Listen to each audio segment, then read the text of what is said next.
Hello and welcome to another action-packed, exciting hour of the Smoky Mountain Wrestling Re-Watch-Along Project. This is podcasting the way it used to be and the way you like it. This show is a production of the Something Else Podcasting Network, and it is episode number 082 of Smoky Mountain Wrestling from August 21st, 1993, partially taped August 14th, 1993 at Freedom Hall in Johnson City, Tennessee, and August 20th, 1993 at the Knoxville Coliseum in Knoxville, Tennessee. My name is Arya, and joining me, as always, is the Jim Cornette to my Bullet Bob Armstrong.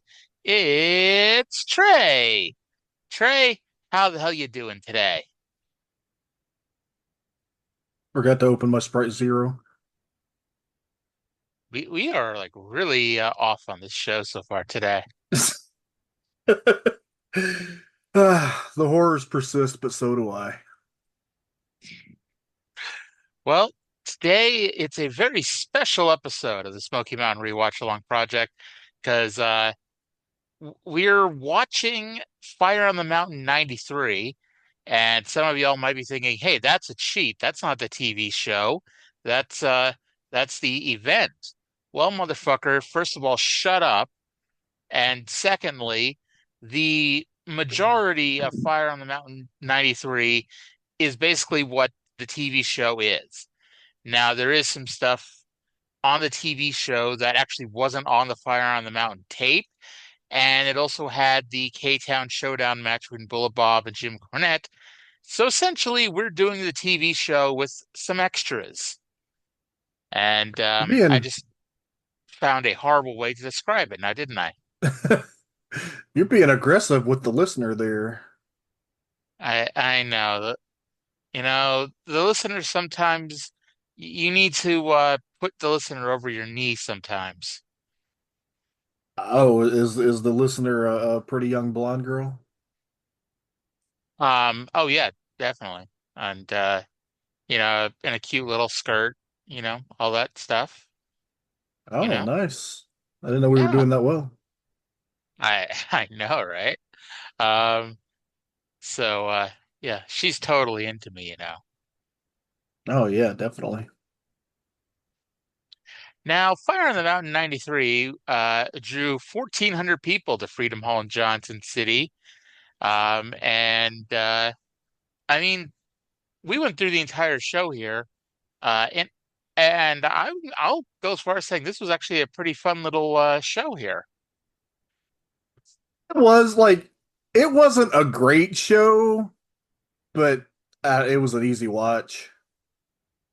If you were going to spend $15 on a ticket, would you have been happy with what you saw? Oh yeah, yeah, Ke- definitely believe so. Well, keep in mind too that $15 in 1983 money is like $32 now, Yeah, give or take a couple bucks. it's still a hell of a But deal. yeah, very true. Well, let's dive into the intro here. Now, the funny thing is, the TV show and the Fire on the Mountain tape have two different intros, but they're basically the same goddamn thing. I don't know why they didn't just use the Fire on the Mountain in-ring intro with Les and Dutch on the TV show, but oh well. I But feel like they could have used just about all the same bumpers, and I don't know why they bothered to record separate bumpers with Dutch and Les backstage instead of using the ones in the ring that are on the commercial tape. who knows? But let's go into the ring with Les and Dutch for the intro of this week's show. To Fire on the Mountain 93. We're in legendary Freedom Hall, Johnson City, Tennessee. I'm Les Thatcher, and along with me to call the matches tonight, Dr. Dutch Mantell. And Dutch, we've seen some great historic matches right here tonight. We have got a great wrestling card. Let's analyze the matches and give me a few comments. The first one, it's an important match. It's a status match. Jimmy Del Rey of Cornette's Criminals takes on Steve Armstrong First of all, Armstrong's Army. I'm glad you asked me that. I am just the man to analyze each and every situation. Jimmy Del Rey taking on Steve Armstrong, status match. Possibly the most important match on the card, because the winner of that, it has direct implications on the main event, the Rage in the Cage. That means the winner team, if Jimmy Del Rey wins, that means that they will have the advantage in the Rage in the Cage. Very important We'll touch match. on that as we talk about the main event. And, of course, another big match coming up tonight is the Dirty White Boy against the Mongolian Stomper. It's a battle of the brutes. First of all, two men throw the finesse out the window, because it's going to be a battle, a brawling, hammering style. I won't even predict the winner, but I hope somebody doesn't get killed. And then we've got the Tim Horner and Chris Candido match, and it is the loser drinks from a baby bottle. All I got to say right now, Tim Horner is from this area, but he better not underestimate the suicide blonde Chris Candido, or he can be sucking at the end of a nipple. Tracy Smothers puts his title on the line against Brian Lee, and of course in his corner, Miss Fritch, and it is a coal miner's match, the glove at the top of the post. Okay, these men, so much bad blood is going on between them. Put either man in the ring by themselves is dangerous. Add the added element of a coal miner's glove match, and I expect some blood in this one tonight. I agree with you, and of course then we mentioned the Rage in the Cage and why that first match is all important. Dutchman? First of all, the Rage in the Cage, that first match that Jimmy Del Rey and Steve Armstrong sets the stage, because when there's an advantage point in the match, it will belong to the winner of that first match. It's a dangerous, dangerous match. Cornette, General on one side, Armstrong on the other. Generals going together, armies going together. It's a war, it's a battle here tonight in Johnson City. It will be 5-on-5 in the cage. We'll give you those rules when the main event comes up. But right now, let's go to action. So let's got a boo-boo there. Did he? Tracy. I didn't catch it. Yeah, I just noticed it now this time. He said that Tracy was defending the Smoky Mountain title against Primetime Brian Lee. Honest mistake. Yeah. The other thing I should note, they also have a Down and Dirty with Dutch with Jim Cornette on the TV show that we're going to discuss, along with a match on the TV show that happened on Fire on the Mountain that did not get put on the commercial tape. So it's weird how to see the entire show, you really do have to watch both Fire on the Mountain and episode 82 of the TV show. Luckily, we are professionals. Yes. And luckily for Trae, I sat here and went through the show the other day and let him know what the hell he needed to see.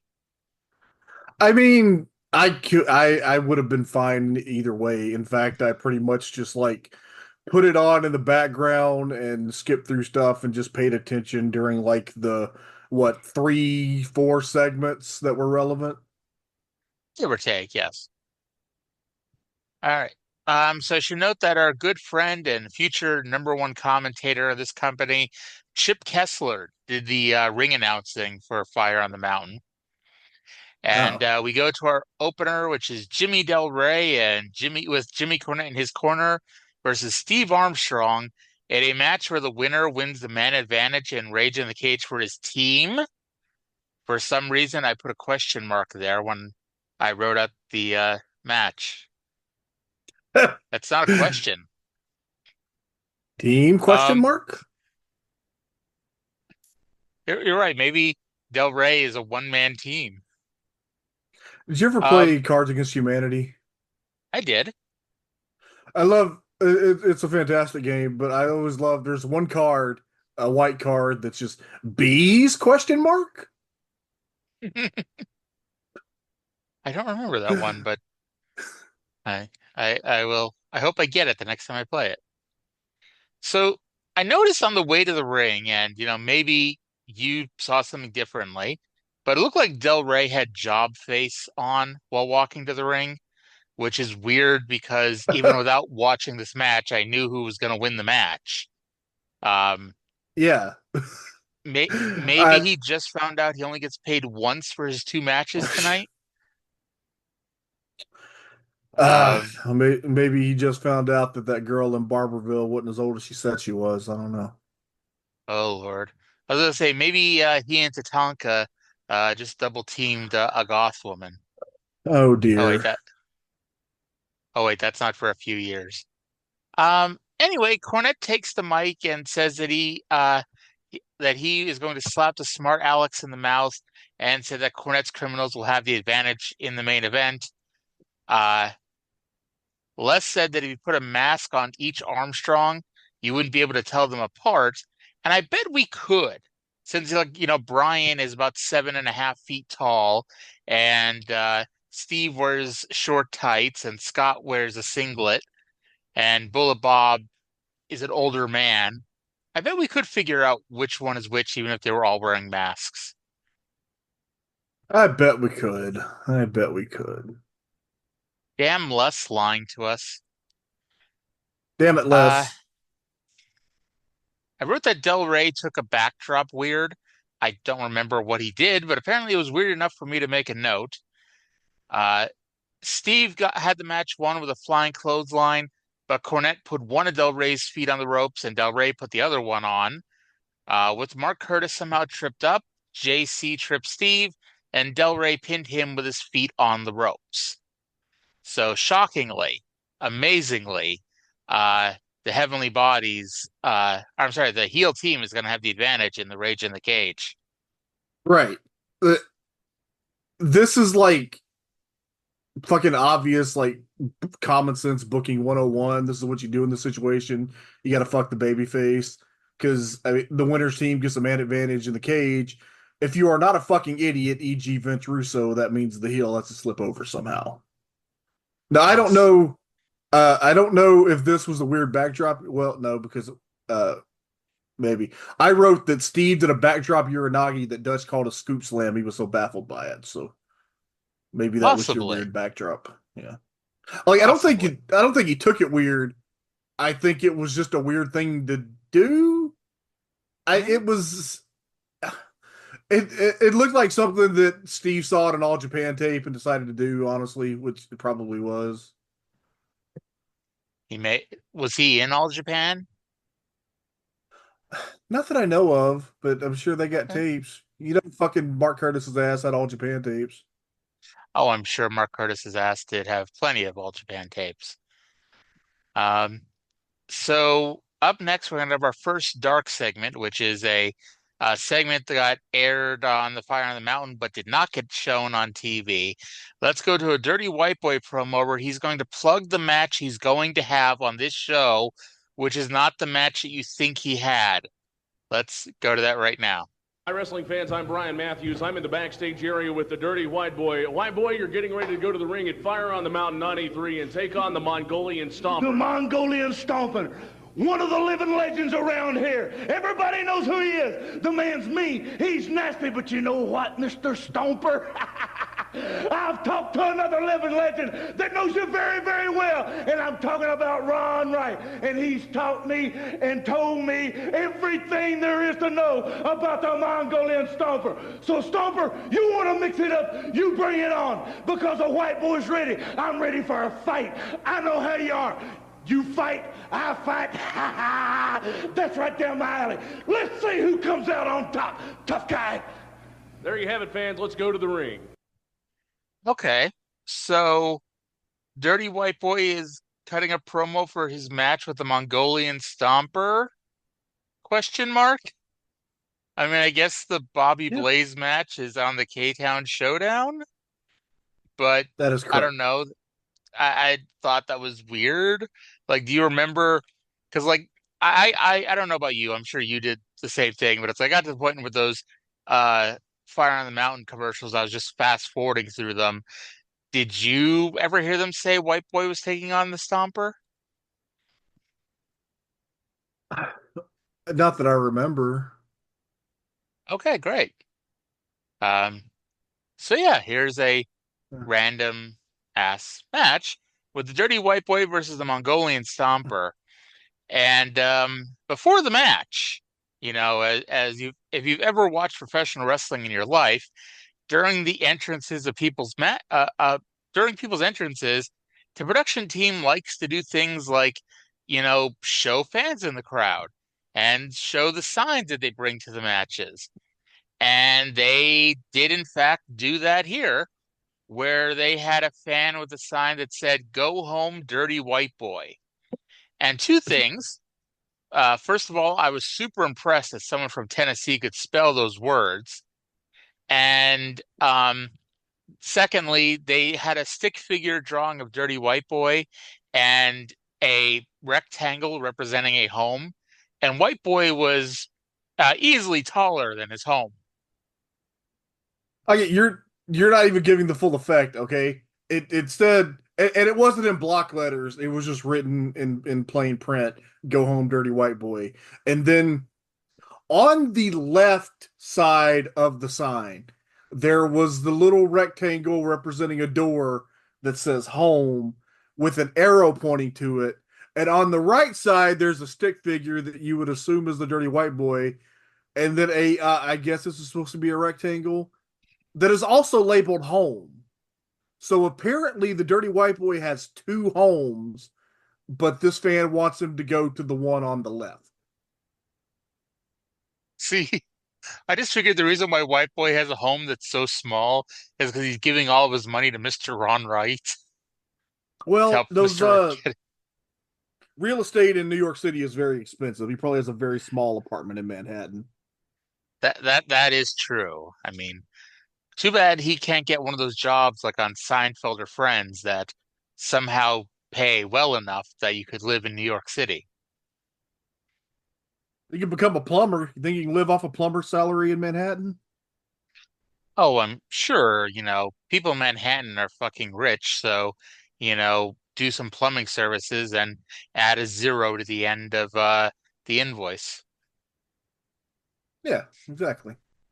Dirty White Boy got himself some new red tights, and they had text on them that it was not printed on. I mean, it was printed, but by printed I mean like he printed it on there by hand with a Sharpie. I think I made out Buck Snort Slam on the rear. Yeah, these are. I, s- I do not think that he got these tights made in Manhattan. I somehow did not notice that. Um, but so this match, Dirty White Boy versus Mongolian Stomper, a fantastic catch as catch can exchanging of holds and counters. A young Chris Benoit was in the crowd with a notebook taking notes. Um, and of course, if you really believe this, yeah. This match somehow went 5 minutes before they both shoved down Mark Curtis for the DQ. And this is when I noticed that there was a rat in the crowd wearing a business suit and pantyhose. I'm like, that stuck out like a sore thumb. Like, where the fuck did she think she was going? But surprisingly, Stomper did not do a job here. I guess not so surprisingly, because Stomper. It's funny because Stomper like weirdly gets used a lot in Smoky Mountain, and I don't think he ever actually does a job. Like, I don't think he ever actually wins either. I think like every damn match he had was, some sort of disqualification. uh, yeah, I guess you got to protect the 56-year-old Mongolian Stomper. Now, I don't know. Some of these cage match things aren't uh strictly accurate as we have established, but according to Cage Match, on the Morristown show where they had you remember the Tracy Smothers and Tim Horner match that went to a no contest? Yes. Allegedly on that show in the opening match, the Dirty White Boy defeated the Mongolian Stomper, but I have no further context other than that's what Cage Match said. Well, it's possible Cage Match is lying to us, but Yeah. This ultimately, it's like this wasn't a bad match at all. I mean, like I said, it went longer than I thought it would, but was still a fun little 5 minute brawl. This was a fun little 5 minute brawl. Absolutely, the Battle of the Brutes. Though, would you like to guess what the Mongolian Stomper has in common with the ECW Super Destroyers? Um, they both have kayfabe sons that got their ass kicked. They all come out to the Halloween theme. Yeah. Okay. Great minds think alike, I Yeah. guess. Although that Traditionally, that implies that is traditionally that is my ringtone for the month of October. nice. I don't bother changing my ringtone because the only people that actually physically call me are usually spam people. And by spam people, I mean people from Hormel telling me about spam and other fine canned meats. Not people made out of spam. They might be, but they don't tell me if they are or not. Do you That's remember weird. when NWA, JCP, whatever, had a sponsorship with Spam, and so every week they had a Spam Slam of the Week, and like they had like an annoying woman voiceover going Spam Slam. I don't remember that at all. And I have honestly, I don't think I have ever actually eaten spam because I have seen it and just the concept of it disgusts me. It is a disgusting, disgusting thing. I'm not I'm not eating meat out of a can. I'm sorry. Yeah, you're. I I don't blame you for 1 second. So for some reason, I've decided now's the time to make a stand, and uh, the next segment, I don't even know how to put this. So up next in real life on the Fire in the Mountain was Big Boss Man versus Kevin Sullivan. However, the tape goes to Tim Horner versus Chris Candido first, and for some weird reason, I've decided that that is the order I choose to do this in. So let's go to a Tim Horner promo for some fucking reason. As we're backstage with White Light and Tim Horner at Fire on the Mountain 93. Tim, tonight in the ring you've got Chris Candido, and the loser must drink from a baby bottle. That's right. Tonight is the night. You know, ever since you've been in Smoky Mountain Wrestling, Chris Candido, I've called you a crybaby because that's exactly what you are. Well, tonight, when I beat you and I pin you for the 3 count, you're going to suck that baby bottle. Of course, it's nothing to you, nothing new to you because you do it at home all night, all the time. But the only difference is tonight is you're going to do it in front of all these people, and I'm going to sit back and watch. Fans, this is the match where the loser must drink from a baby bottle. On the way to the ring is the suicide blonde, Chris Candido. Tonight, Smoky Mountain Wrestling, Fire on the Mountain. Wrestling the way it used to be and the way you like it. Well, it ain't the way I like it. It sure as hell ain't the way it used to be. Buddy Rogers would roll over in his grave if they knew they were sticking the real world champion in a match where you got to drink from a baby bottle. Well, tonight, Tim Horner, I'm going to show everybody that I'm not a crybaby. And I'm not.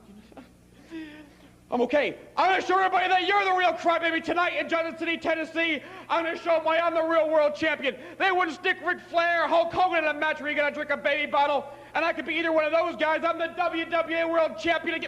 I'm from Jersey, for Christ's sake. But tonight, Tim Horner, in about 2 minutes, you're drinking from that bottle. There you have it, fans. Let's go to the ring. Suicide Blonde, Chris Candido, and Tim Horner. Now, Jim Cornette had much more common sense than we did because that Tim Horner promo did not air on TV, but for some weird reason, I insisted that we air it here because I'm apparently a masochist. It's also important to remember that I got high while watching this show and didn't bother to go back and re-edit my notes. So, yeah, this is going to be a really fucked up review because I'm sober now and somehow I'm just going to read my notes from when I was high. Fantastic. I guess. Yeah. So Candido, I mean not Candido, but Horner, for some reason, was wearing a t-shirt of an old man smoking a cigarette. I don't understand why. Um, and then that segued into that Candido promo you heard where he pointed out Buddy Rogers would be rolling over in his grave if he knew about this, and that neither Ric Flair nor Hulk Hogan would be in a baby bottle match. You know what? He has a point. You know, Chris Candido and Ric Flair would have had a hell of a match.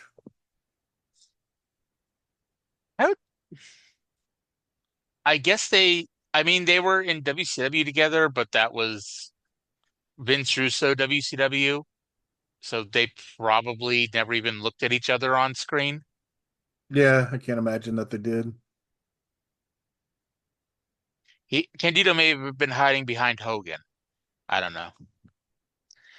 Well, then we get the WWA World Heavyweight Champion Chris Candido versus Tim Horner in a baby bottle match. And Trae, you know what that means. Thunder rolls and the lightning strikes. Then I was Ah. prepared for it. So Horner gives Candido a rocket launcher, but Horner is so fucking stupid. He forgot they were wrestling each other and were not in a tag team, and thus this hurt Candido instead of their opponents. What an idiot. He's not the fartest smeller.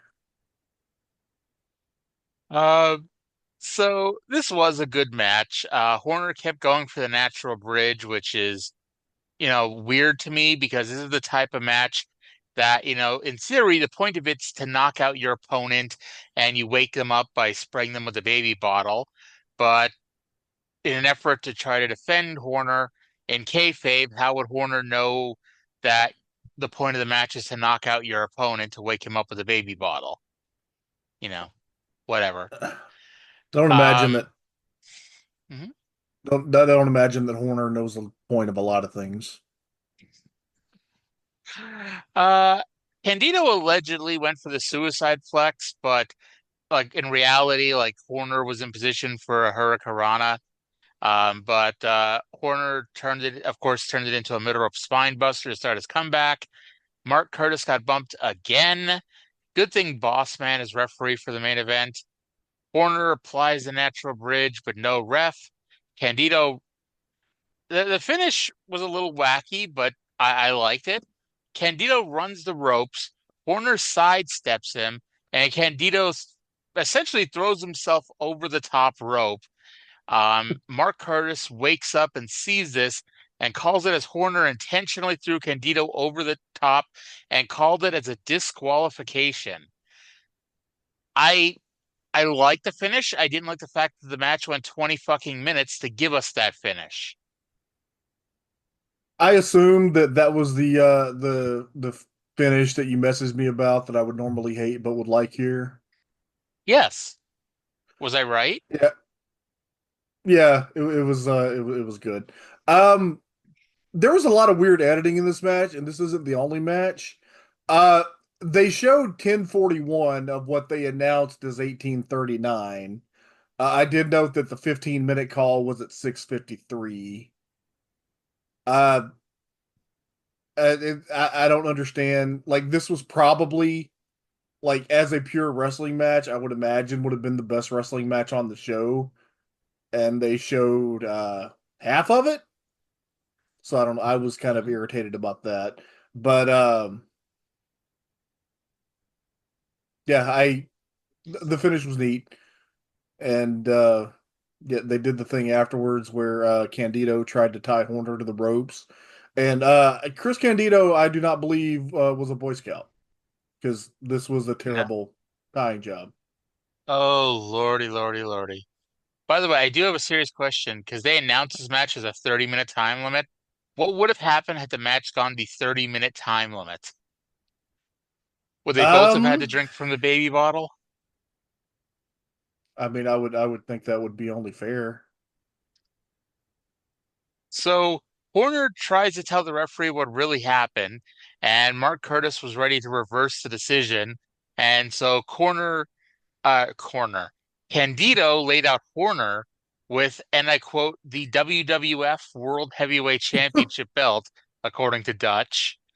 Um, I wrote we had a time standstill moment as Candido tried for what seemed like several minutes to tie Horner to the ropes, and it seemed at times that Horner was fighting off this. I'm like, dude, wrestling's fake. Let him tie you in the fucking ropes. Um, finally, man, I was really high writing this. I wrote, finally, Candido shoved the baby bottle in Candido's mouth. That's not what Candido baby bottle. This isn't a Chavo Guerrero shaving his own head moment at Bash at the Beach. No, Candido shoved the baby bottle into Horner's mouth. Uh, I noted that Horner kicked Candido off of him, which made the bottle fly and the nipple pop off. And notice nothing came out of the bottle, implying that there was nothing in there to squirt into Horner's mouth. Are you implying that this wasn't on the up and up? I want my $15 I didn't pay back. Dutch, to his credit, realized immediately that he screwed up because the actual line was Candido win with the WWF belt, and he hits him with the WWA belt. Oh Lord. All right. So because listening to Tim Horner once just isn't enough, let's go to a fiery post-match Tim Horner promo. Mary, you just saw the match between Tim Horner and Chris Candido. Let me tell you something, Candido. When you first got here, I thought it was all a big joke. I thought you was a joke, being WWA champion, being somebody. You're nobody. Let me tell you something, pal. You might have squirted a little milk on me, but I'm going to put something on you. It ain't going to be milk. You got a lot more to worry about than a little milk. You're out of here, Candido, and I'm a man that's going to put you out. So he's going to put something on Candido. Is Chris Candido okay with having something put on him? Uh, I I would assume that it would depend on the context. What is to be put upon him? I don't know.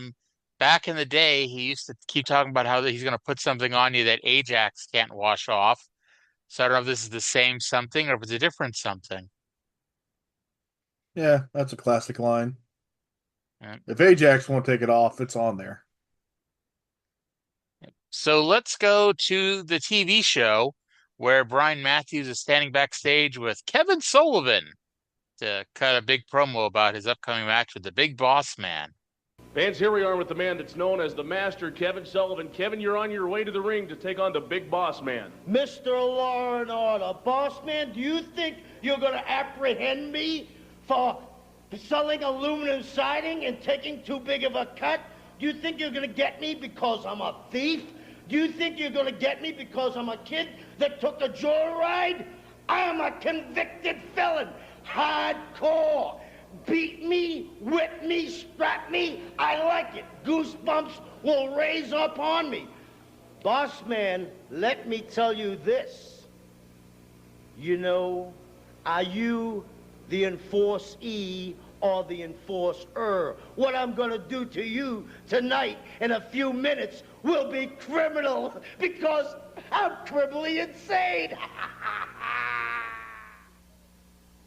Fans, we're here in the dressing room area in Johnson City with the man who keeps law and order, the Big Boss Man. Boss Man, you're on your way to the ring to face Kevin Sullivan. You know, I've been asked to come to Smoky Mountain Wrestling by Bob Armstrong to add a little law and order and justice to this situation. And that starts right here tonight with you, Kevin Sullivan.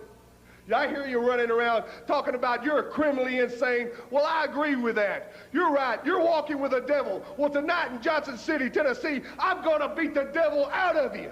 I want you to take a good long look at this nightstick, these handcuffs, the uniform. Big Boss Man, I am law, order, and justice.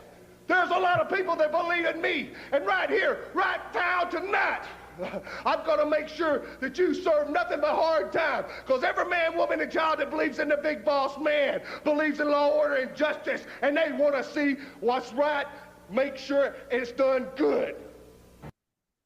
All right, so Kevin Sullivan promoted his match with Mr. Law and Order.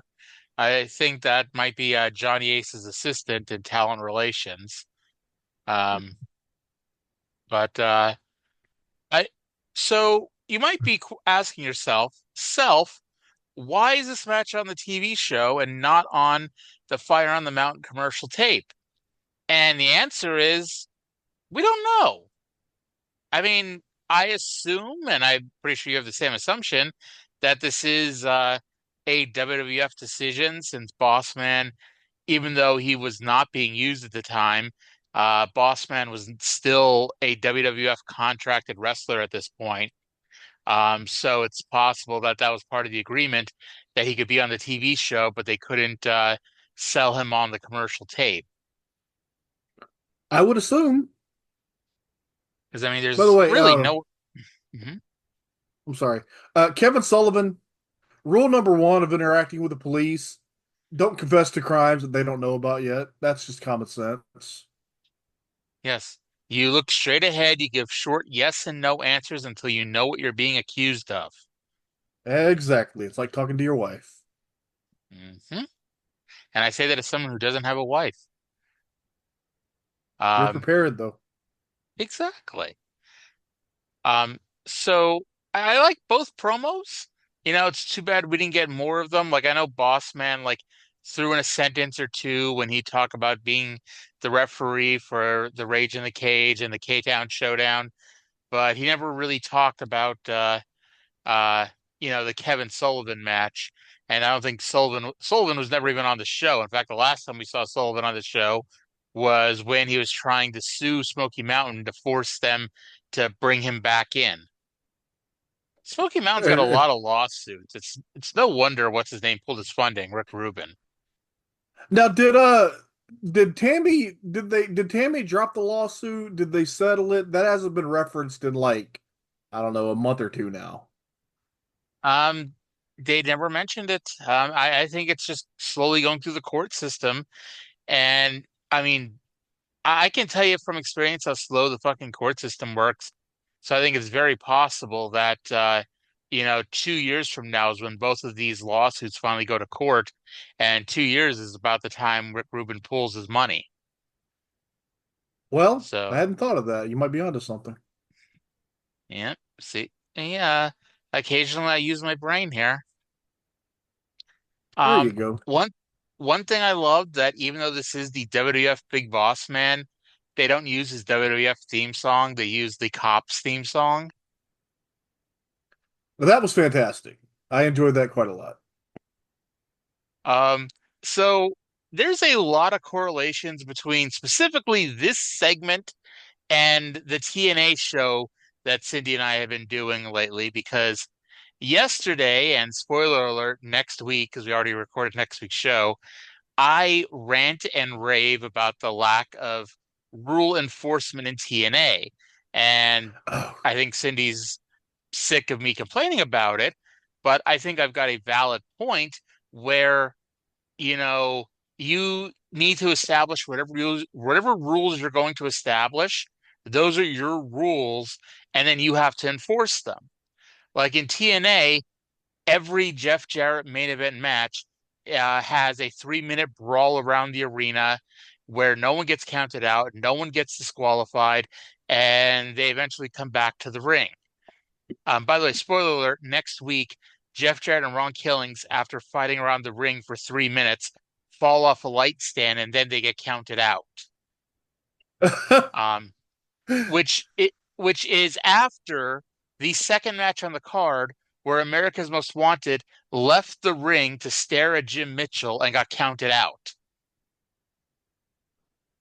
So gotta love that.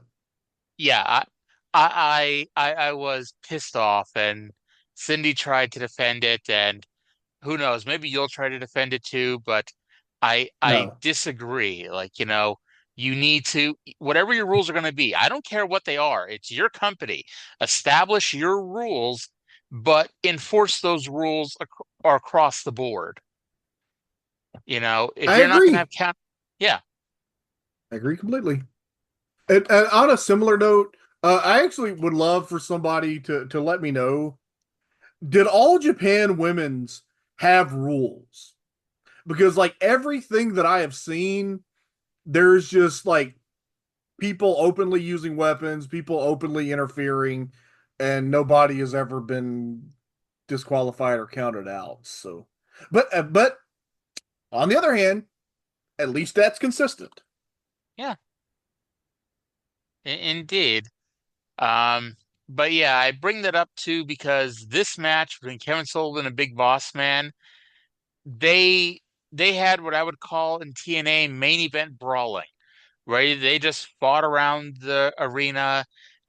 Sullivan used a chair and a sandbag to hit Boss Man with. Mark Curtis was not bumped. So yes, he was following them and was allowing these shenanigans while they fought around the ringside area. And after the match, I actually rewound it to double check how the match was introduced. And it was only introduced as a special challenge match. They didn't say anything about the lack of rules to the match. But anyway, uh, Sullivan kicks out of the Boss Man slam. Cornette hit the ring to plead with Boss Man because now's as good a time as any. But Boss Man grabbed the racket and hit Sullivan with it for the pin. Um, ignoring the blatant disregard for the established rules of the promotion, it was not a bad match at all. I guess if you like this kind of thing, didn't I don't want to shock anyone with this, but every Big Bossman match that I saw from his All Japan tour the month before was better than this. What?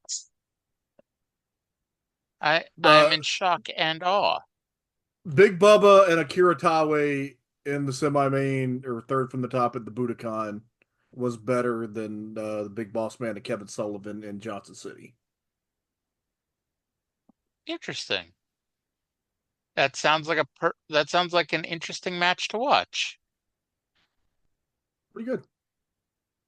By the way, I also want to note that Bossman Screamed he was going to beat the hell out of Kevin Sullivan, which is what America's Most Wanted screamed they were going to do to Jim Mitchell. So see, there's a lot of correlation here between here and TNA. Go figure. Maybe America's Most Wanted had just watched this show. It is very possible. I mean, maybe they were here. I don't know. I mean, James Storm is from Tennessee. Chris Harris is from Kentucky. It's not outside of the realm of possibility. Absolutely right. Anywho, let's go back to the TV version for Down and Dirty with Dutch and his guest, Jim Cornette. Bossman, come on, just for a couple minutes. Good victory with Kevin Sullivan. I'm just trying to congratulate you. Candy Graham, and just, oh, it's no use. Jimbo, I didn't mean to scare you. What are you doing, Dutch? I'm trying to get... This is Down and Dirty with Dutch, and I'm still trying to get a hold of the boss man I see. What I want to do, I told all the people I was going to talk to you, what is going on in the life of Jim Cornette right here at this moment, raging in the cage, Johnson City, Tennessee. What does it look like is going on in the life of Jim Cornette right now? I'm beating my knuckles to the bone trying to get a hold of the big boss man. I just want 5 minutes of his time to talk to him before the Rage in the Cage match takes place. Because do you realize that he's got the big boss man as a special referee? Now, everybody knows that me and the boss man go back a long way, but I haven't spoken to him in years. I've called him 35 times this week. He won't return my phone calls. I sent 3 telegrams. He refused them. Maybe he thought they were bill collectors. I don't know. But I just want 5 minutes of boss man's time because I got a few things I want to say. You know, the Rage in the Cage match tonight, boss man, and the K-Town Showdown coming up this Friday as we speak. Bob Armstrong is trying to finish me off, and I know what Bob Armstrong wants to do. I realize what he's got in his mind. You see, Jim Cornette and the Heavenly Bodies, the Bruise Brothers, were poised on the edge of dominating the entire world of professional wrestling because everybody's seen that me and the Heavenly Bodies, we stormed up there to the World Wrestling Federation. And we stormed onto their television taping and we challenged the Steiner brothers. Yes. We challenged them to defend the World Wrestling Federation tag team title against the Heavenly Bodies, and they accepted the challenge. Yes. And also, I've been aligned with Mr. Fuji and the great Yokozuna, the World Wrestling Federation champion. The Bruise Brothers, still the Smoky Mountain Wrestling Tag Team Champions. So Jim Cornette stands poised and ready to corner the market, to have all the titles, all the belts that mean anything in professional wrestling under one umbrella. But Bob Armstrong wants to ruin those plans. He wants to hurt the Heavenly Bodies tonight, him and his men in the Rage in the Cage, so that they can't beat the Steiner Brothers for the WWF Tag Team title. Then furthermore, he wants to get me and he wants to get his revenge on me and at the same time prevent me from appearing at SummerSlam, prevent me from managing the Heavenly Bodies onto the tag team title, prevent me from being aligned with Yokozuna, prevent me from guiding the Bruise Brothers. So you see, it's like a house of cards, man. It could be stacked up this high or it could all come tumbling down. There's one key, and that key is who wins the Rage in the Cage. And that's why I'm trying to talk to Big Boss Man or do anything I can do, because I'm standing here ready to dominate professional wrestling, and Bob Armstrong is the only man who can pull the rug out from under my feet. Now, Dutch, I got a lot of things I got to do. Let me ask you this. Very critical time in life, Jimmy. What you're saying, and let's shorten it up, it's either you or Bob Armstrong, correct? That's exactly right. One way or another, it's going to be me or it's going to be Bullet Bob Armstrong. This place ain't big enough for the two of us. Very controversial words from a very controversial man. Don't go away. He is a very controversial man. And this is the first time I'm pretty sure they acknowledge on TV that Cornette is in the WWF, and specifically going after the WWF tag team titles and managing Yokozuna. Yeah, I don't know why this wasn't on the commercial tape. This was really good. He did a really nice job tying all these different threads together. You know, the Bullet Bob feud tied into the WWF deal. That was, typical Cornette, great promo. And, notice that it used to be he wanted 10 minutes with Bossman. Now he only needs 5 minutes with Bossman. And we'll see later in the show it gets even less than that. But yeah, Cornette, Cornette's doing a great job of tying everything together. Talk about how, he's trying to get all the belts in all the major companies. And yeah, it all makes sense. So great for that. And wrestling was weird back in 1993 because, it doesn't sound like two things that would go together. Pretty much anybody from Smoky Mountain Wrestling and, the cartoon world of the WWF. Well, we made it work. Yeah. Well, let's go to a promo with champion and challenger before our coal miners glove match. Primetime Brian Lee, Tammy Fitch, and the wild-eyed Southern boy Tracy Smothers. As the coal miner's glove is on a 10-foot pole, the heavyweight title's on the line. Primetime Brian Lee on his way to the ring with his manager Tammy Fitch. I've heard things about this. People have talked about it. A coal miner's glove match. Now we actually have to have one. I can't believe we have to be associated with something that a filthy, dirty, disgusting, greasy coal miner is associated with. I can't believe this is actually happening. But Tracy Smothers will, even though he loves me, he can't resist me, but after this match, he won't be able to try to molest me anymore. He won't be able to try to attack me anymore. He won't even be able to walk anymore after Brian gets through with him. But I won't have to worry about this match because Primetime will take care of it. That's exactly right, darling. Tracy Smothers, it all comes down to this. We've been beating around the bush. You've been talking about the belt. You've been talking about my manager. The bottom line is you want what I have. I'm 6'8". I'm going to reach up on that coal miner's pole, grab the glove right off there, knock you out. But we also go back to this, Tracy. This is my manager, Tammy Fitch. You're a pervert, and you're mad. You're jealous of Primetime Brian Lee, and you can't have her, and you can't have this belt. So after tonight, when I jack that jaw with that coal miner's glove, it's out 1, 2, 3. And then once again, Tammy Fitch and Primetime Brian Lee will walk out victorious. Fans, it's Fire on the Mountain 93, and I'm here with the wild-eyed Southern boy, Tracy Smothers. Tracy, tonight it's coal miner's glove match, a glove on a 10-foot pole. You and Primetime Brian Lee. You got that stuff right. Fire on the mountain, lightning in the air. The stakes are really high, but I just don't care. The light's on, but nobody's home, man. Tammy Witch with a capital B. You slapped my face, you spit, you sprayed that stuff in my eyes.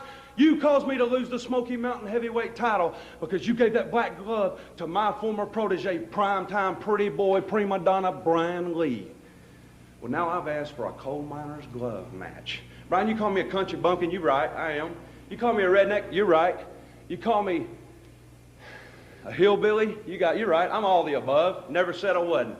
I'm the wild-eyed Southern boy, often imitated, never duplicated. I know what a coal miner's glove can do, buddy, and I know how to climb a tree and get one, son. I know how to go in that mine and get it. Well, I'm gonna scale that thing like Tarzan, and I'm gonna knock you into the next area code. And Tammy Witch with a capital B, if I get my chance, I'm gonna bend you over my knee and whoop your butt like your mama should have done a long time ago. Fire on the mountain. The time for talking's over. I'm going to be on you like a duck on a June bug, and y'all going to look like a couple of rats trying to find a corner in a silo. And by the good grace of God and the support of the fans and just a little bit of lady luck, I'll be the Smoky Mountain heavyweight champion for a third time. Notice he did not thank Brian Matthews the way he thanks Bob Caudle when he cuts a promo. Fuck Brian Matthews. Not literally. I don't find him that attractive. I mean, I'm sure he's a very nice man, but just not that way. Why would Tracy have experience climbing trees to retrieve coal miner's gloves? I was gonna ask, it's not even poles. Also, who puts coal miner gloves at the top of poles anyway? But wow, how did they end up on top of trees anyway? I this left as many questions as it did answers. I imagine that, when you have to go interview for a job in a coal mine, that one of the key parts of the interview process is whether or not you could climb a skinny pole attached to a wrestling ring and grab a glove off the top of it. Oh, certainly, certainly. Because why wouldn't it be? Yeah. Well, that Um, clearly professional wrestling would not lie to us. Ever. Now, I Oh, did note Tammy's promo, she said that Tracy wouldn't be able to molest her anymore after this match, which maybe she was trying to tell us something. We're trying to sit here and think, oh, she's a heel, she lies. Maybe Tracy's fucking her during Candido's matches. And so, much like how Shawn Michaels would do it in the WWF. So maybe this is her way of saying, hey, if you spank my bottom, you get no more of this anymore, but doing it in a nice, subtle kayfabe way. you put a lot more thought into that than I was willing to.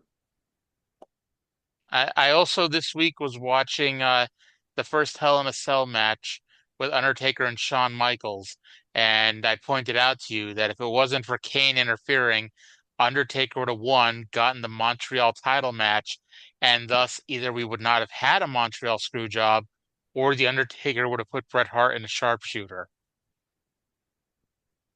Yeah, I just can't imagine that Undertaker could do a sharpshooter.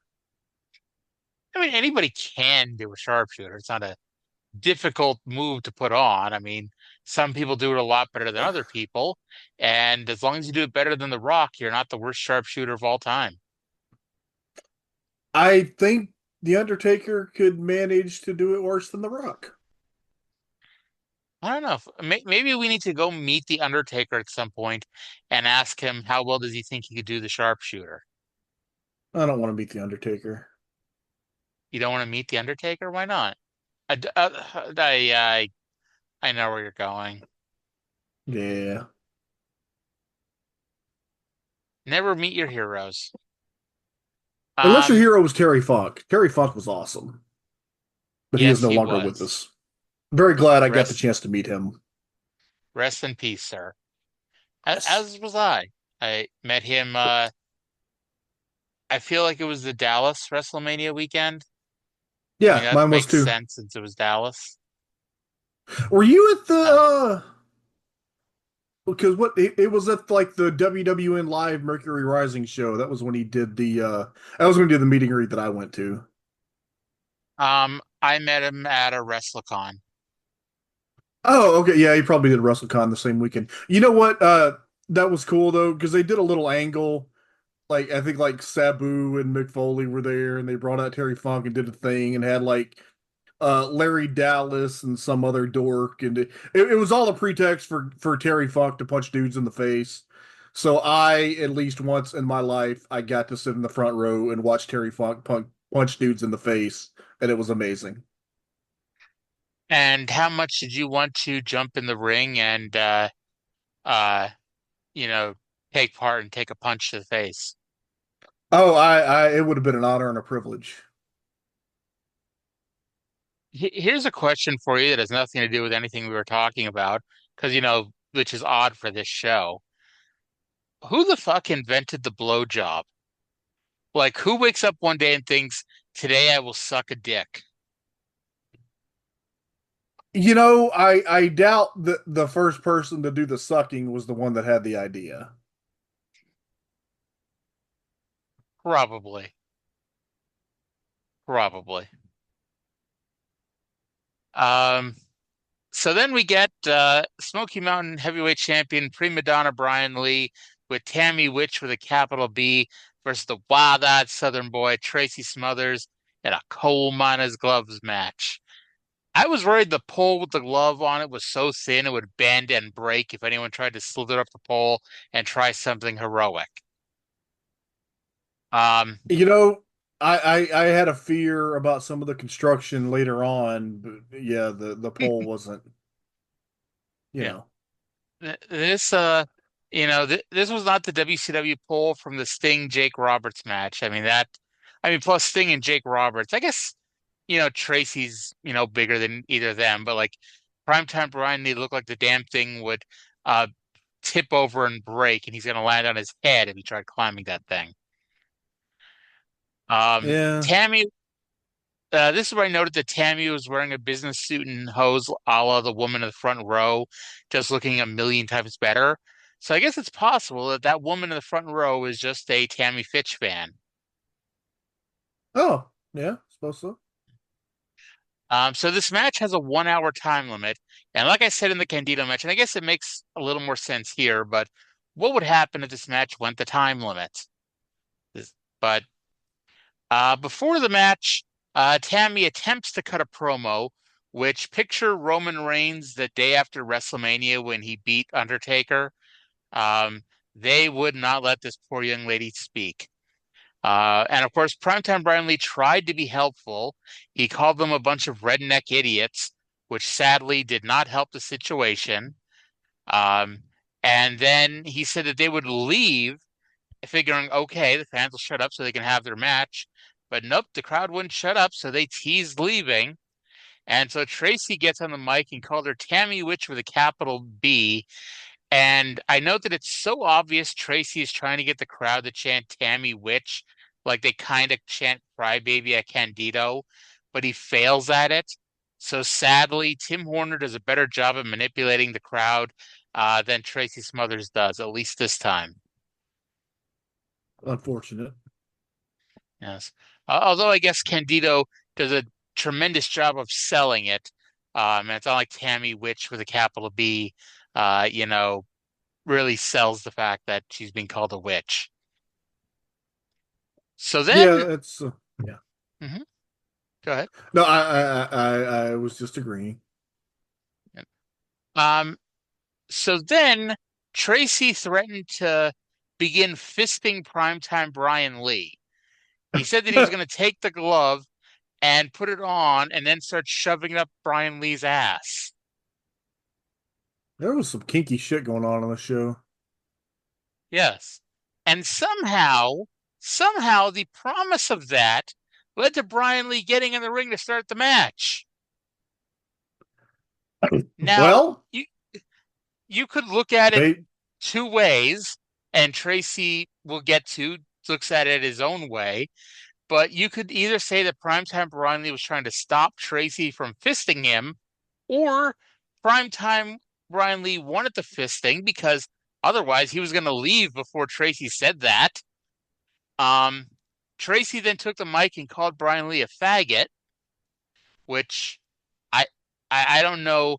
I guess this is a prison thing too. Like, if you're in prison and you have sex, as long as you're the guy on top, it's not gay.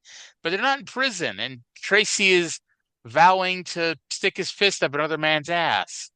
So, who's gay here, Tracy?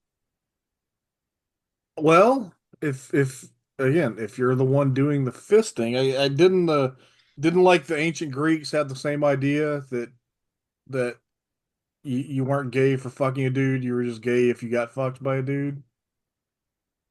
I am not as familiar with the ancient Greeks as you may be. I actually note Well, it's important to note that I'm still coming down from being high as I'm writing this. So as this was post high.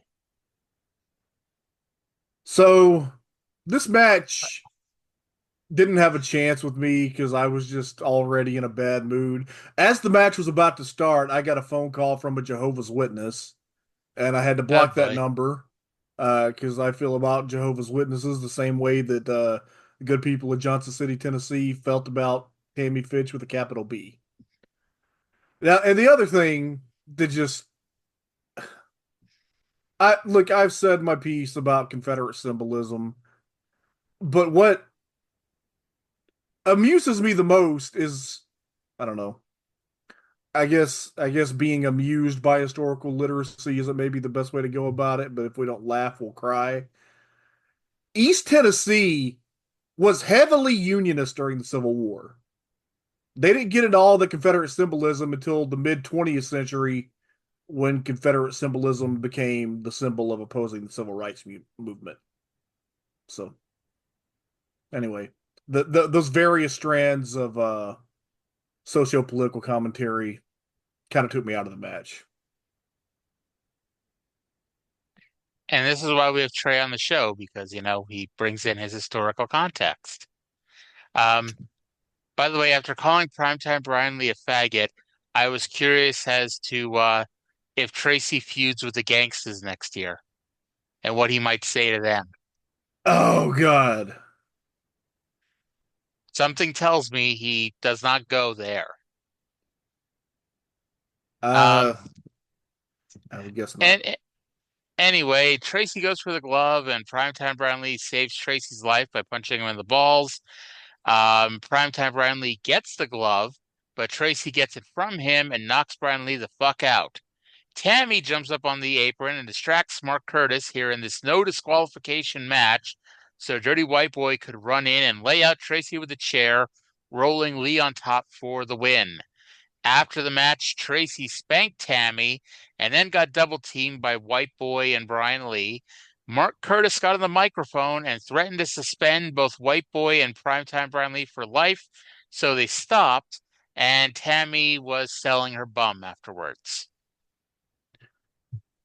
Yeah, apparently, as we've established, Mark Curtis, the secret power behind Smoky Mountain Wrestling, him and Bullet Bob and Mark Lawrence for some reason. I guess it's important that he doesn't overdo it or overuse his powers, because all I'm thinking is we have beatdowns like this at least once a show, but no one ever threatens to suspend anybody for life. Or this is just blatant favoritism towards Tracy Smothers. Favoritism among these referees, the hell you say. The state athletic commissions really need to get involved. I guess Texas doesn't have one. Does Tennessee have one? It's like something needs to be done here, because these referees are just doing whatever the hell they want. It's not good. I don't know if Tennessee does have a commission or did at the time. I've spent like a lot of time watching and reading and studying Tennessee wrestling, and I can't think of a reference to the state athletic commission. Maybe there's not one. So I don't know about you, but I'm really hoping that Jake Paul does not challenge Ric Flair, because Flair will accept the challenge. Yeah, okay. Apparently there is a Tennessee Athletic Commission, and there's a whole last book about it by Tim Dills and Scott Teal. Thank you, Tim Dills and Scott Teal. Is your book mention at all about referees needing to be unbiased? Yeah, well, this only goes from this is volume 1. It goes from 1935 to 1971. Oh shit! So we need volume 2. Yeah, I wonder if volume 2 is out yet. Hopefully, fingers crossed. I don't appreciate when people only put out one volume of a book. I think that's lazy, and they need to hurry up about volume 2. Who would do such a thing? I don't know. But let's go to a promo with our newest scumbag alliance, Dirty White Boy, Primetime Brian Lee, and Tammy Fitch with a capital B. Incident here at Fire on the Mountain. Tracy Smothers has been hurt. He's being attended to by the first aid crew. We don't know how bad Tracy Smothers is hurt at this time. And here they come, Primetime Brian Lee and Tammy Fitch. I knew there wouldn't be a problem. I knew Brian would win. There was no doubt about it. But yeah, I was right. Tracy Smothers is a woman beater. I mean, I know he loves me and he can't resist me, but he's a woman beater. He beat me right there. Everyone saw. I can't believe he did that. Tracy Smothers, not only now am I still the heavyweight champion, but now I've also collected the $20,000 that Mr. Ron Wright put up, because after what we done to Mr. Tracy Smothers tonight, you'll no longer wrestle in Smoky Mountain again. Hey, Tracy, Wait a minute. What do you mean you collected the 20,000? I did the damage. I collected the 20,000. Well, one second. I was in the match with Tracy Smothers. Yeah, he was in the match. Brian was in the Now, match. shut up, little lady. No woman talks to me like that. You understand me? Hey, And furthermore, hey, I'm the man that's going to collect the 20 grand, not Don't you. talk to my lady like that. Lady, you're right. So, you know, what's that saying about thieves? The thickest thieves here, and we're already having cracks in the scumbag alliance. I'm happy they brought back up that fucking $20,000 bounty that got dropped pretty freaking quickly. But so yeah, White Boy wants the 20,000. Primetime Brian Lee wants the 20,000. Who's gonna get the $20,000, Trae? Who would you give it to? Well, if I was Mr. Ron White, I would give it to the Dirty White Boy because I'm his manager and I'm going to get a cut back of it. He'll probably just give the whole thing back to Mr. Wright. I assume that this is the injury angle to take Tracy out so he can make his All Japan tour. I didn't know he had an All Japan tour, so. Yep. He's going right about now. Okay, good for Tracy. But yeah, so this is going to lead us to our next program here with Primetime Brian Lee and Dirty White Boy. And is it going to happen? Lead Is it going to happen? Are we going to get babyface Dirty White Boy? I'm not spoiling anything. You got to keep watching. Excited. So yeah, we'll see what goes from here. But yeah, there's $20,000 of Mr. Ron Wright's money that's going somewhere. And I've been really sad that we haven't had Mr. Wright on TV for like the last month or so. I know. Bummer. I know. And hopefully he's going to be back. He's going to be back soon enough. Good. But so it's time for some main event action here. But first, we got to go to the final promos by Armstrong's Army and Cornette's Criminals for Rage in the Cage. Let's go to that right now. Will you call us criminals? Cornette's Criminals, Bullet Bob Armstrong, say that Armstrong's Army is going to defeat the criminals, going to restore law, order, and justice. You call us criminals? Well, in the Rage in the Cage, we're going to show you how bad we can be, how many rules we can break, how many laws we can bend. Because it is war. Armstrong's Army and Cornette's Criminals going to war. Gonna meet in the middle, gonna smack head on an irresistible force and an immovable object. Meeting over ground they want to gain, things they want to obtain. Going to war, two factions. And brother, we've got our strategy together. Now it's only a couple of hours away until the Rage in the Cage takes place. And every army has got to have, first of all, they got to have the big tanks. They got to have the big tanks that can go and they can plow down those fences. They can plow up that ground. They can go and trot over all of the armies that stand in their way. And these right here are the two big Sherman tanks. When they roll those tracks, boy, there's going to be nothing able to stand in their way. And then every army has to have its secret service, its undercover men, and that's the heavenly bodies. Gigolo Jimmy and Dr. Tom, they do their best work undercover, but tonight they're going to be in that Rage in a Cage, and they're going to be fighting too. So you see, I've got all the tools of my army together, Bob Armstrong. What have you got? You got a ragtag band of goofs, your two dysfunctional sons, and the Rock and Roll Express, who the Bruise Brothers have demoralized many times. So it will be war and Rage in a Cage, but I got my army ready. And you're not going to get your hands on me, Bullet Bob Armstrong. I can promise you that. You're not going to get your hands around my neck, and you will not gain your revenge, because if we can win this match in the Rage in the Cage tonight, then Cornette's Criminals will rule Smoky Mountain Wrestling from now on, and there will be nothing that Bullet Bob Armstrong can do about it. Okay, boys, we got to get back to work. Well, gentlemen, you know tonight's the night. We've waited, we've trained hard, and tonight we've got Cornette's Criminals pinned up. And brother, when I say pinned up, I mean in a steel cage. And we got over 1,000 pounds here of romping, stomping, catawhumping studs that are coming after you, Cornette. Somebody's going to get to you before the night's over. I'm hoping it's me. But if it ain't, brother, if it's one of y'all, it'll be all right, because the Bruise Brothers are going to be there running interference. The heavenly bodies will be running interference. But Cornette, you are the main objective of Armstrong's Army. And if we can get them all hooked up, brother, we're going to hook you up to that plow, and I'll beat you till you drop. I owe you, brother, and tonight, Right here at Fire on the Mountain 93, we are going to get it done. Armstrong's Army is here to stay. Rock and roll all the way. We're coming at you. Okay. So a good, fun, promo by both men to lead to this final cage match, the final Rage in the Cage here. I thought it was kind of funny. While Cornette's cutting his promo, Dr. Tom and one of the Bruise Brothers are whispering back and forth to each other, obviously going over strategy. And I mean, what strategy are you going over with Ron or Don Harris? Okay, okay. I'm sorry, I can't do a Piper impression, but go out there and punch the other guys. And Ron or Don's like, yeah, I'm gonna punch them. And Tom's like, yeah, punch them. And yeah, because that's all Ron or Don can do. You remember there's a Family Guy cutaway where Peter's like a boxing manager, and he's just yelling, punch him, you gotta punch him. Oh, now he's punching you, you gotta punch him. And then they go and they come to rest between rounds. You know what I want to tell you? I gotta punch him more. You gotta punch him more. That's what I was imagining when you went on that tirade.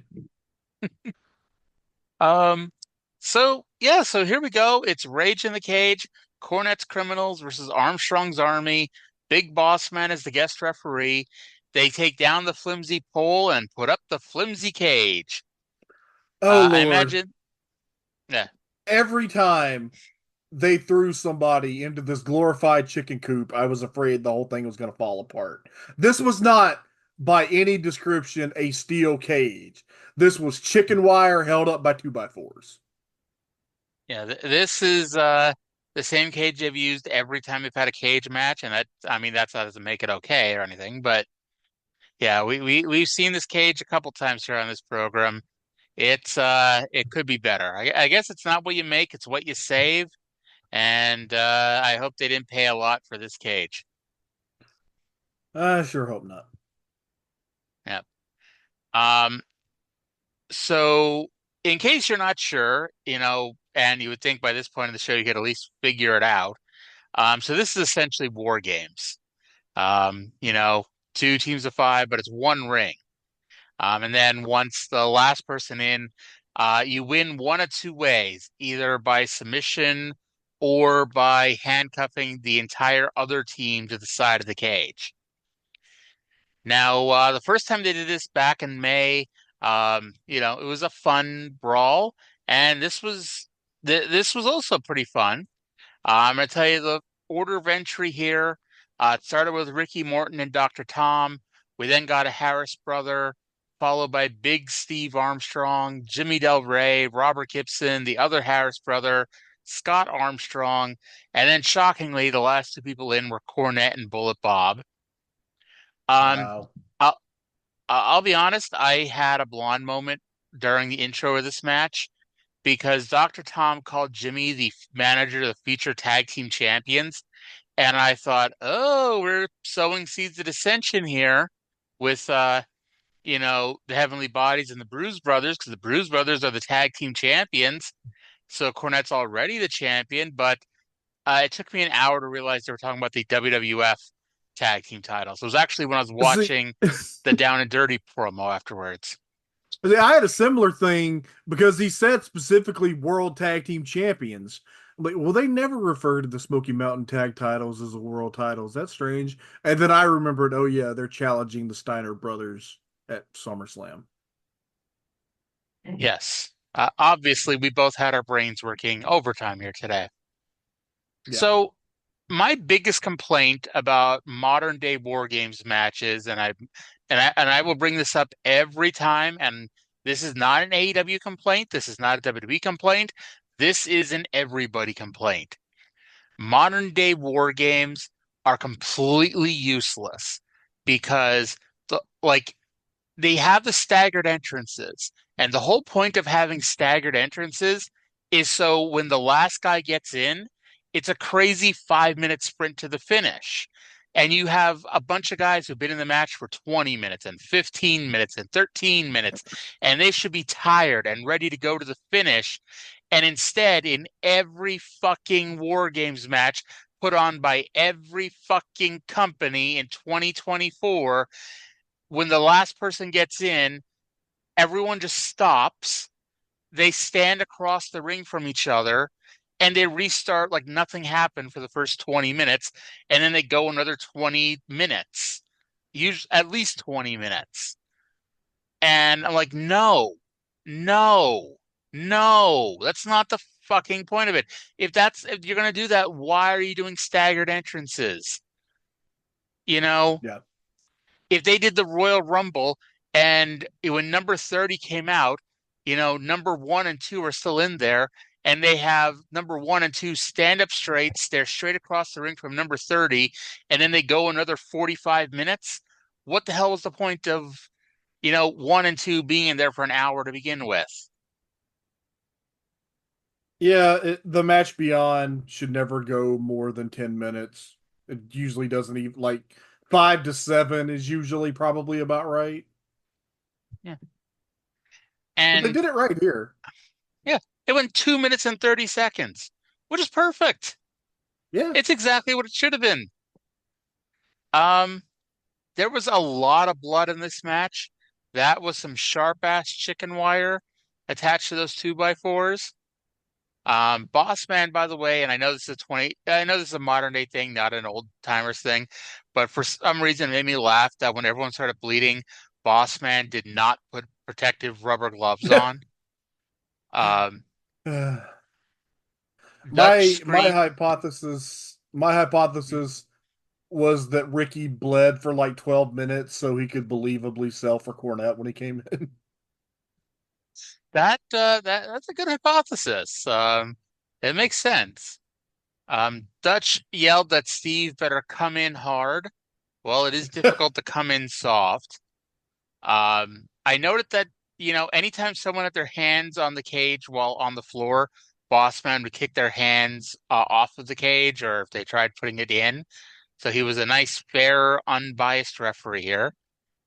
Scott woke the crowd up by punching everyone in the dick, while Les screamed that that is what he needs to do. Dr. Tom accidentally super kicked Del Rey. Bob came in last and made the big final comeback. Bob beat Cornette around each side of the cage. Corny kept trying to leave, but alas. Scott and Steve held Dr. Tom when he was the only criminal left, allowing Bullet Bob to wallop Corny and submit him with a spinning toe hold.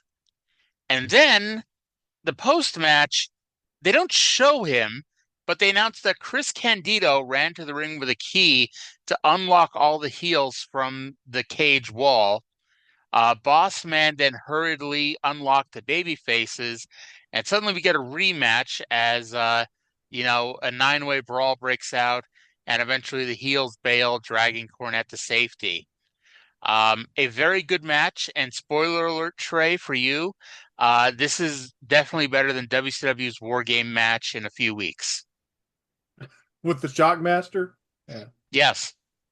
This was good.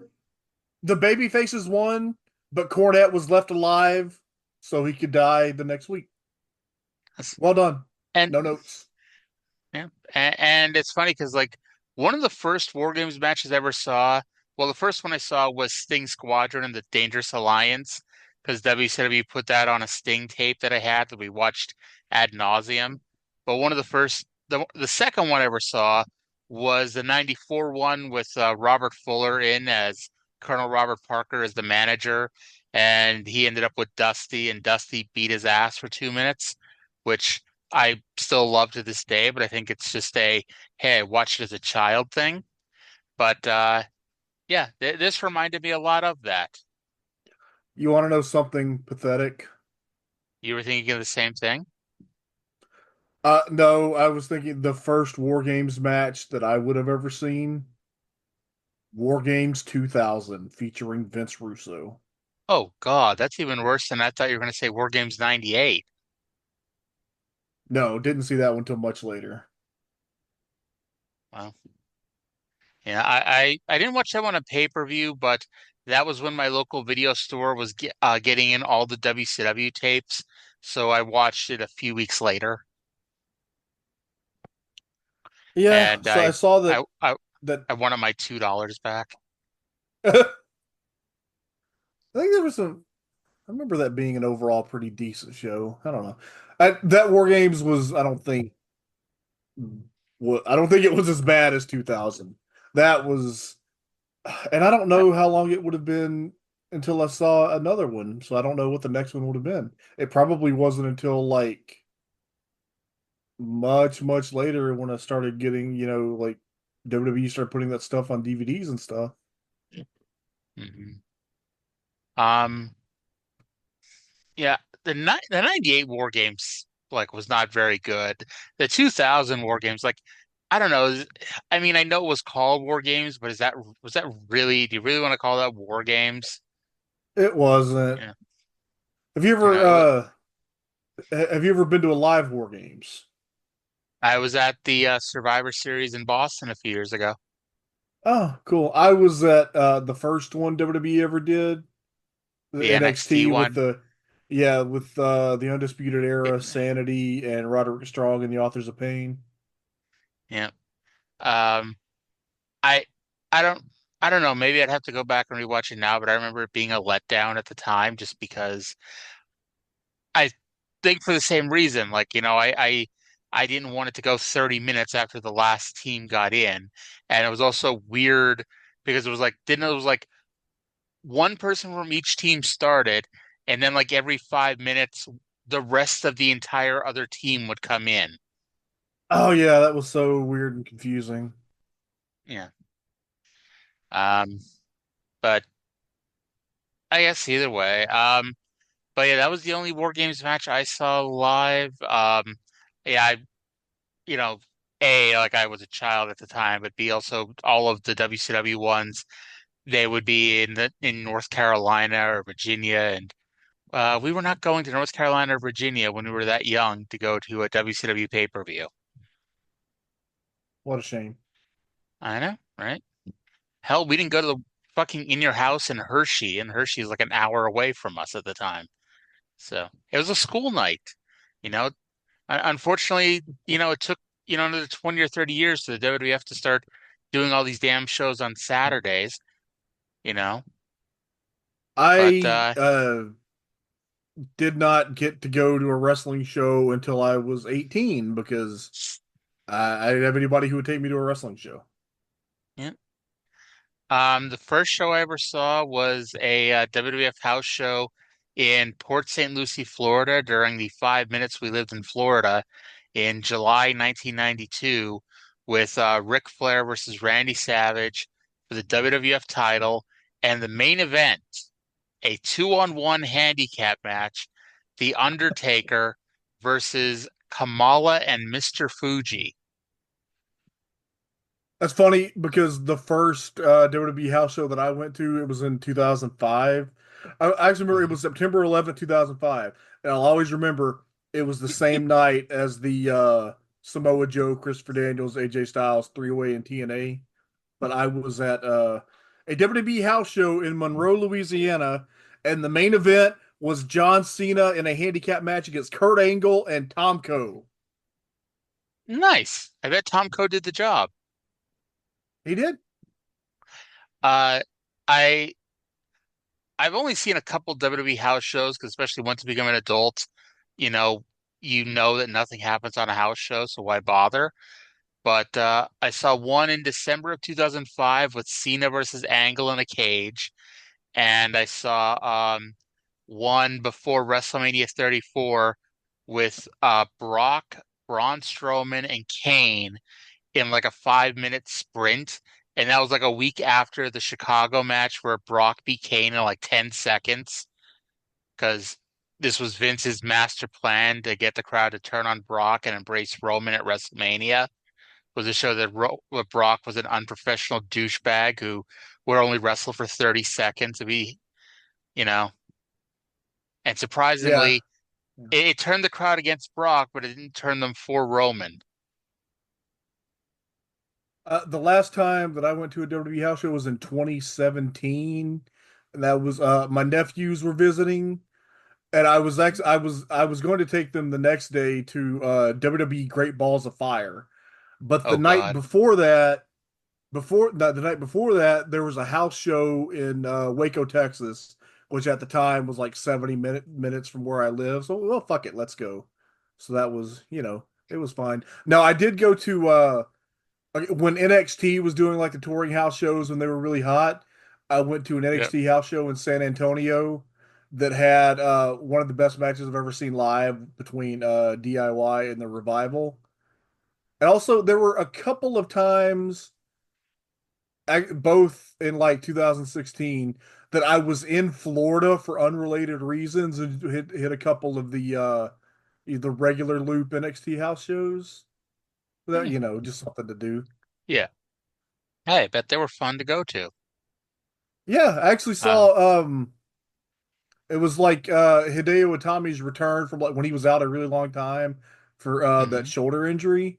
And also that was the actual first match in WWE for his name at the time which I think is his real name, Manny Andrada, who I knew as La Sombra from New Japan by way of CMLL. Well, it's funny because anytime I ever saw it written down, I thought it was Manny Andrade, but it wasn't until I think it was NXT TakeOver Dallas. He did a dark match, and they announced him as Manny Andrade. I'm like, oh, that's how you pronounce it. And, yeah. So back to Smoky Mountain, we are magically whisked away to Knoxville, Tennessee for the K-Town Showdown in front of 2,780 people with our good friend Phil Rainey as a commentator. And we have Jim Cornette versus Bullet Bob Armstrong in the Lumberjacks with Tennis Rackets match with Big Bossman as guest referee in the money back guarantee, where Bob doesn't win and send Cornette to the same hospital Bob was sent to, then Bob will personally refund all the fans' money. And I'll be honest, I thought that it was going to be all babyface lumberjacks. I didn't realize it was going to be, basically the 8 people from Rage in the Cage that aren't in this match were the lumberjacks. Yep. So Cornette tries to get out of it before the match. He comes out, announces he slipped in a puddle of water and got injured. Bossman informs us that because Cornette and Bullet Bob signed a contract, then Cornette has to get his ass in the ring. And this time, Cornette just wanted 2 minutes with Bossman. So we went from 10 minutes to 5 minutes to 2 minutes, but Bossman still wouldn't do it, and the match was on. Now Corny tried to run. I have a question. I hope I have an answer.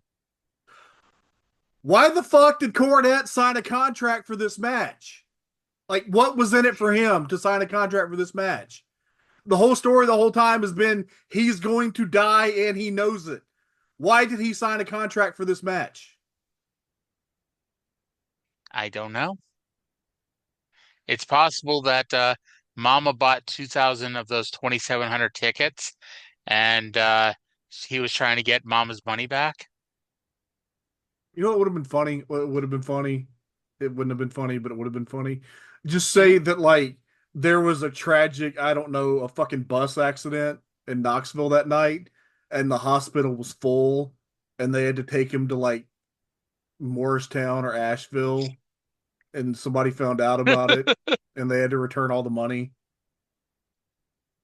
That that would have been an interesting turn of events. I mean, I'm glad thankfully that there was no bus accident. Yes. Although, like, I don't know, how many beds are in a hospital? You think, like, you have to have more than just one bus accident to fill up an entire hospital.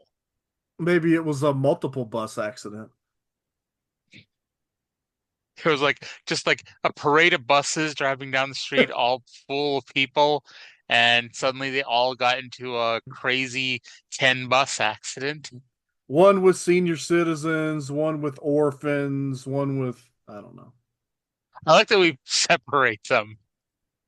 If you're a senior citizen, you go on this bus. If you're an orphan, you go on this bus. By the way, Dr. Tom was at ringside in his Monday Night Raw t-shirt. It's uncooked, uncensored, and whatever the other one was. Uncut. Probably. Yeah. So Corny tries to run away and gets walloped with rackets. While that happened, Del Rey hit Bob with a racket so Cornette could take over. And Bossman decked Del Rey. Dr. Tom threw, and I quote, some kind of powdery substance into Bob's eyes. It was probably powder. Yep. Del Rey threw Cornette a racket, and the ensuing shot woke Bob up.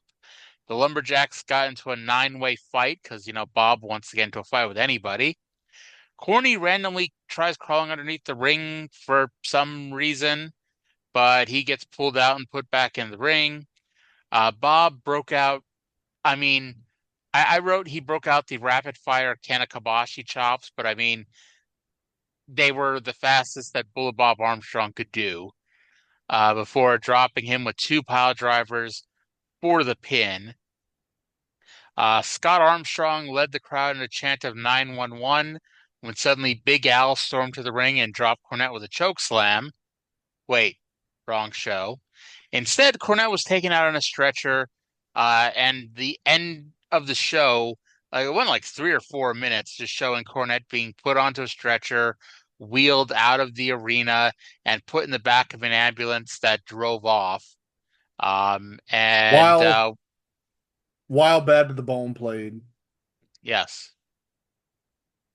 By the way, I made a similar joke about the 911 chant. I could not remember his real name and I didn't feel like looking it up, but it's like, Big Al, that works.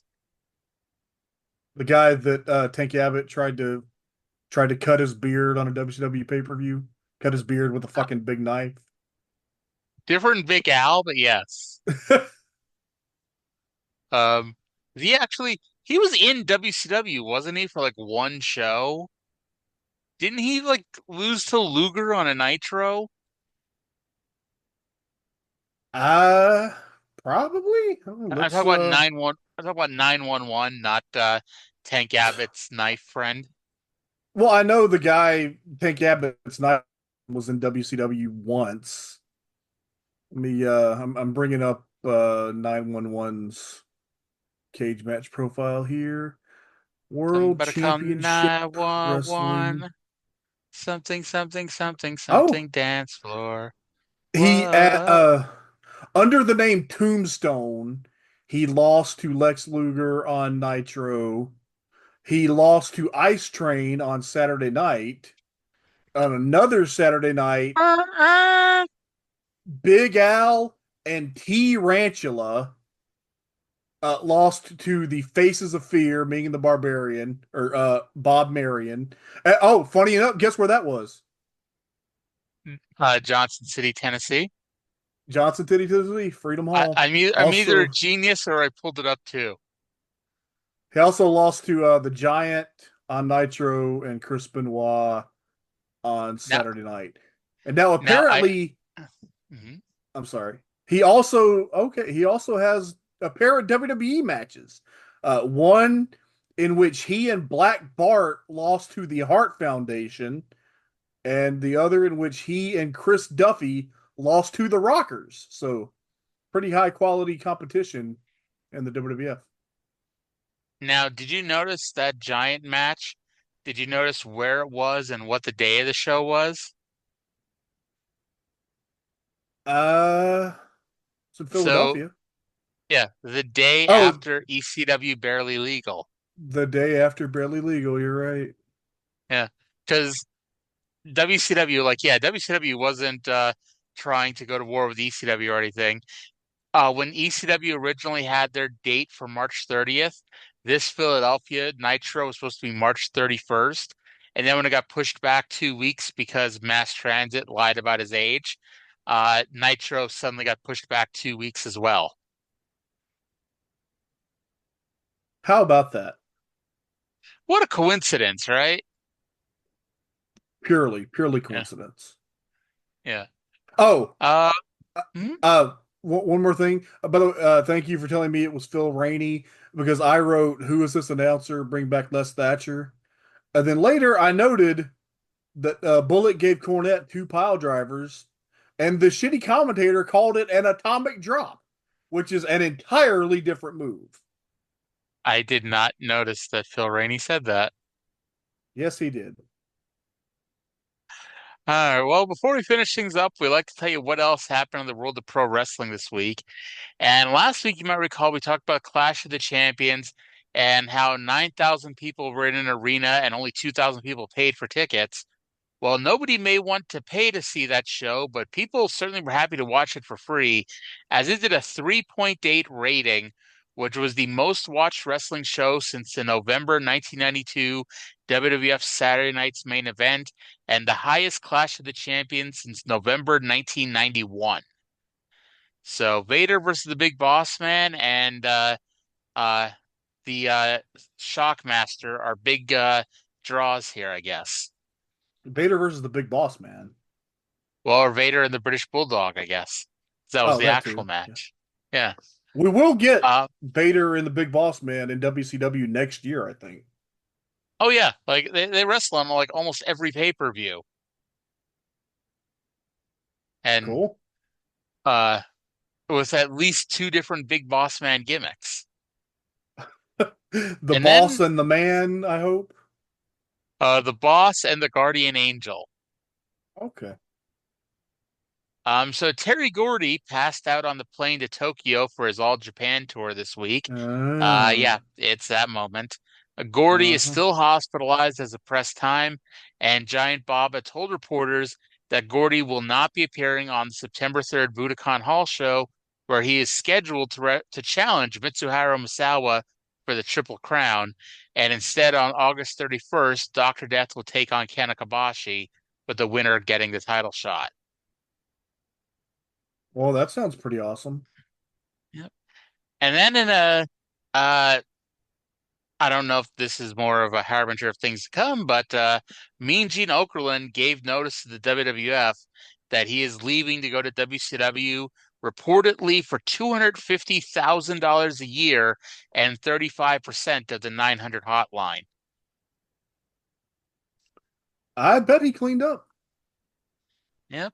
Our longtime, dear, close personal friend, Mean Gene Okerlund.